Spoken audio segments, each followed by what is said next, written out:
Good evening, Richard. I hope you're well rested and ready for another night shift, yeah. I talked to a co-worker again today about your situation as the night guard and everything, and, she insisted that you had the right to know more about this place, and of course you do. So, after the three establishments, the cafe, the microgame company, and this factory, the owners and the workers disappeared in 2007, as I mentioned, but it has been rumored that a thief may have been responsible for the disappearance. It is said he was breaking into the factory to steal the secret recipe, that I mentioned to you. Based on witnesses and the fact that Wario's mascot costume is still missing. It was a costume of himself, pretty much, a big costume, pretty much, that he used for, mascot purposes, commercials and stuff. And we still haven't found it yet, even 7 years later now. Based on that, it is believed that this hypothetical thief used this very costume, because it is said that the thief, he took the lives of the five in the process. Actual murders, But as I mentioned, no bodies has ever been found. We do not know for sure if the thief killed them or if something else happened, because the thief himself also disappeared, never to be seen again. 6 missing people, Richard. It's all a mystery. The thief is speculated to have been a man named Bruno. Bruno Gates, to be exact. The only evidence we have for that is his wife, Dolores Gates, I think her name was. She reported her husband missing around the time of this incident, so, you can make the connection that maybe it was the same guy?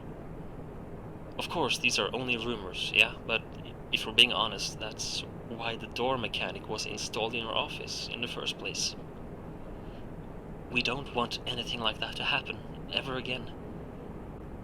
I hope this won't scare you away, yeah? So we did some digging today in the factory. Quite literally, actually. There are depths of this cellar that are unsafe, and they are blocked off, presumably by Wario himself when he was alive. But we found remains of Wario, Waluigi, and the 3 known factory employees. Diaries, lunchboxes, toolkits, and the like. As for the employees that went missing, being 2 brothers named Mario and Luigi and a woman named Peach, we haven't found that much of interest yet. However, we tried reading through some of the diaries from the 2 owners, or at least what's left of them. The diaries are all torn up and dusty, and much of the ink can't even be read anymore. But we did manage to make out some of Wario's latest entries in his diary, where it basically talks about how he's very happy with the status of the factory, I can see. And according to a line here, it is much thanks to the insane profits they made from WarioWare, as he writes, which allowed them to invest much more money in this factory. Waluigi's diary was interesting for me personally. It seems like the 2 of us have had a similar experience. A certain type of dream, to be exact. You can understand my surprise, I'm sure. This factory is quite strange, don't you think? Or is that just me? Like a subtle wind that doesn't feel familiar is blowing through these corridors. I wonder if your father too felt the same when he chose to fund this reopening. Or if it's all just in my head. It's late now. I'm rambling again, sorry. Forgive me, Richard.